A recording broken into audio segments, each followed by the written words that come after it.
Good morning, students. Once again, I welcome you to my video lectures on network analysis.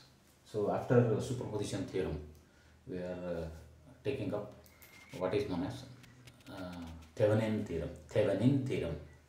So, Thevenin was a French engineer, and he proposed this theorem, and its corollary is in the form of what is known as Norton's theorem.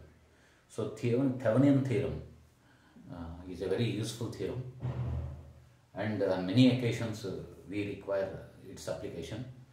I want to remind you some of the occasions. Analog to digital conversion using R to R ladder network. So analog to digital, as you know that the signal can be in the form of analog or in the form of digital. In the course of analog to digital conversion using what is known as R to R ladder network, to analyze the circuit we require Thevenin theorem. Next, one more example. So this is a common example for you, because in third semester you study analog electronic circuits. So voltage divider biasing circuit, analysis of voltage divider biasing circuit using Thevenin theorem. There are two methods, accurate method and approximate method. So we require Thevenin theorem. So Thevenin theorem knowledge is very essential, and a student must understand its application. And in no textbook you find its proof. It is proposed by it was proposed by Thevenin. And now, before going to Thevenin theorem, first I will explain what is Thevenin equivalent circuit and what is Norton's equivalent circuit. Then we shall have the statement of Thevenin as well as Norton theorem.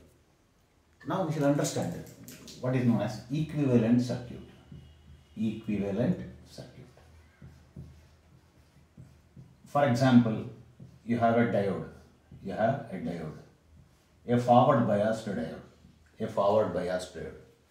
So to understand the diode in electronic circuits, under forward bias condition, you can replace it by its equivalent circuit. This is equivalent to its equivalent circuit. Equivalent circuit means you can replace this diode by this.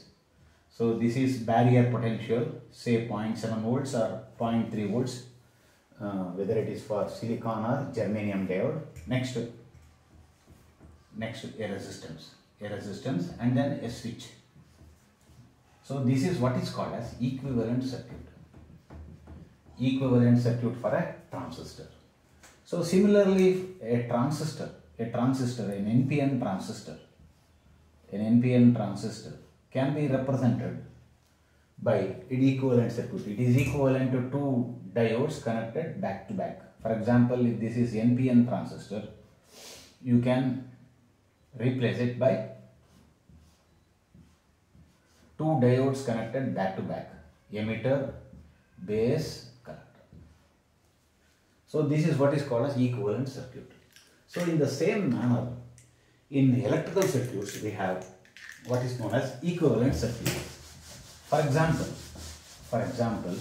I will take this example. I will take a complicated circuit. Complicated in the sense sizable resistors, sizable sources, etc. For example, let us have this circuit.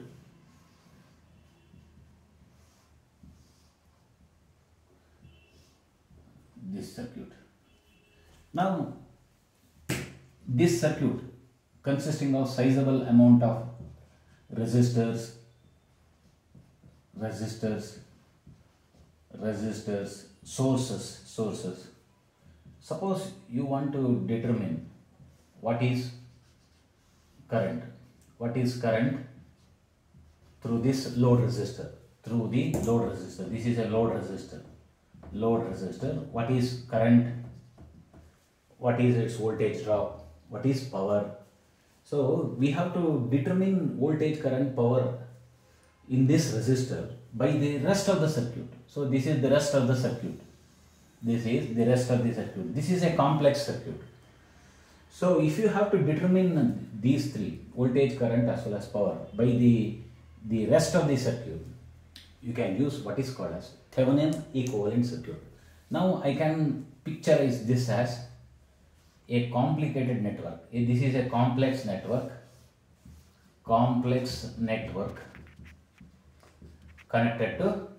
connected to load resistor RL. It was Thevenin who showed that this complex network can be represented by a voltage source called as VThevenin. A voltage source, an independent voltage source VThevenin in series with a resistance RThevenin. So this is what is called as the representation of complex circuit. So this is complex circuit, and complex circuit can be represented by a VThevenin voltage source in series with RThevenin. And for this you can connect the load resistor RL, and you can determine voltage, current as well as power. So this is what is called as Thevenin equivalent circuit. Similarly, Norton equivalent circuit means source transformation. So you can transform this to a current source. A current source IN, what is called as Norton current source in parallel with Norton resistance. And this is what is called as Norton's equivalent circuit connected to load resistance RL. So when you know the values of VThevenin and RThevenin, it is easy to determine voltage, current as well as power. So that is why lies the usefulness of what is known as Thevenin theorem and its corollary Norton theorem. In the next class, I will give you a statement of Thevenin theorem. So you are given a complex network and you are given the two terminals.